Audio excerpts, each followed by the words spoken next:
Ya, kembali lagi bersama dengan saya, yaitu perkenalkan kembali nama saya Yosafat Christian Tarigan dengan NIM 200304147. Dan di sini saya akan membahas dengan materi kita yang terakhir, yaitu ISO 31000.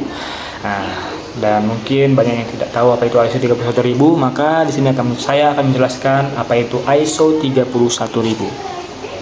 ISO 31000 merupakan sebuah panduan atau best practice yang diterbitkan oleh International Organization for Standardization, yang ditujukan untuk dapat diterapkan dan disesuaikan untuk semua jenis organisasi dengan memberikan struktur dan pedoman terhadap semua operasi yang terkait dengan manajemen risiko itu sendiri.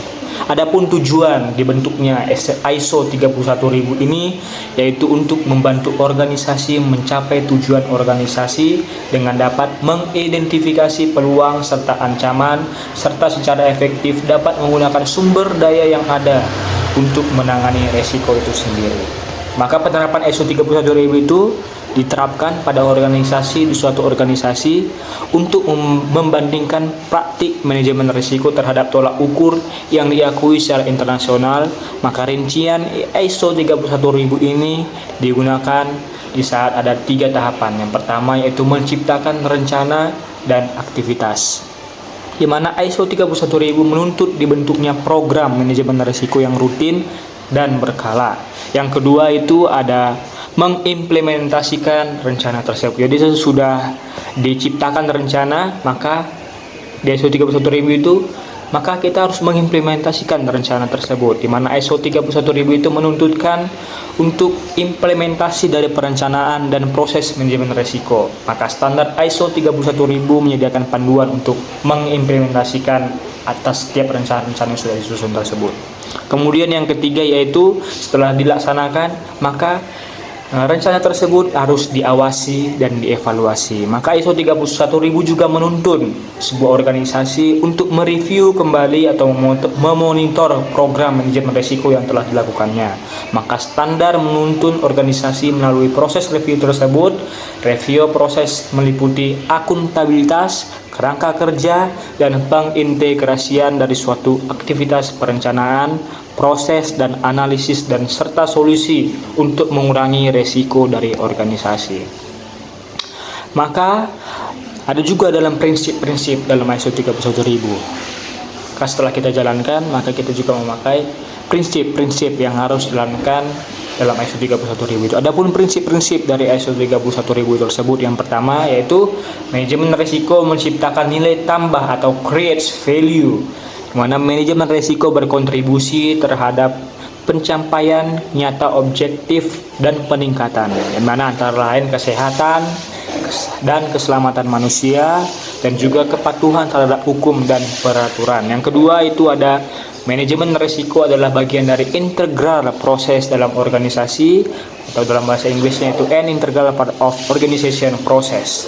Manajemen risiko adalah bagian tanggung jawab manajemen dan merupakan suatu bagian integral dalam proses normal organisasi, seperti juga merupakan bagian dari seluruh proses dan manajemen perubahan.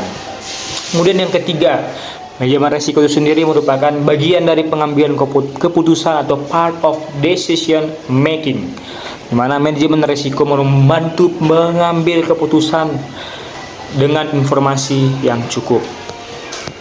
Dan yang keempat itu ada manajemen risiko secara eksplisit menangani ketidakpastian atau explicit address uncertainty, di mana manajemen risiko menangani aspek-aspek ketidakpastian dalam pengambilan keputusan dan sifat alami dari ketidakpastian itu dan bagaimana cara menanganinya. Kemudian ada juga yang kelima, manajemen risiko bersifat sistematis, terstruktur dan tepat waktu atau systematic, structured and timely, merupakan suatu pendekatan sistematis, tepat waktu dan terstruktur terhadap manajemen risiko yang memiliki kontribusi terhadap efisiensi dan hasil yang konsisten dan dapat dibandingkan secara andal.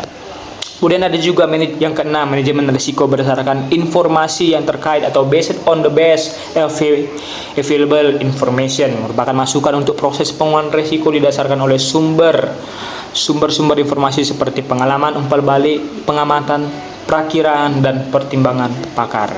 Kemudian yang ketujuh ada manajemen risiko yang dibuat secara kebutuhan atau tailored, merupakan manajemen risiko yang diselaraskan dengan konteks eksternal dan internal organisasi serta profil risikonya. Kemudian ada juga yang ke-8, manajemen risiko memperhitungkan faktor manusia dan budaya atau takes human and cultural factor into account. Merupakan manajemen risiko organisasi mengakui kapabilitas, persepsi, dan tujuan dari pihak-pihak eksternal dan internal yang dapat mendukung atau malah menghambat pencapaian tujuan organisasi tersebut. Kemudian ada juga yang ke-9, manajemen risiko bersifat transparan dan inklusif, yaitu transparan and inklusif. Merupakan pelibatan para pemangku kepentingan, terutama pengambil keputusan, dengan sesuai dan tepat waktu pada semua tingkatan organisasi. Maka manajemen risiko memastikan agar tetap relevan dan mengikuti perkembangan.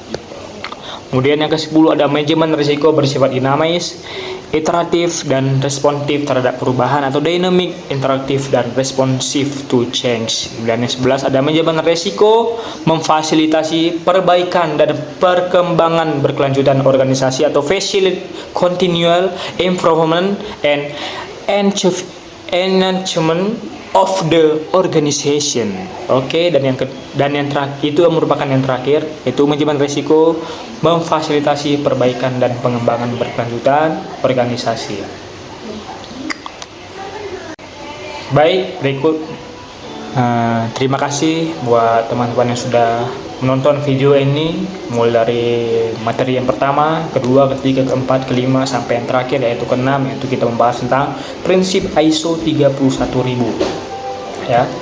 Dan semoga materi yang sudah saya jelaskan ini sudah cukup jelas dan semoga dapat dimengerti oleh teman-teman yang menonton video ini. Terima kasih buat teman-teman yang sudah menonton.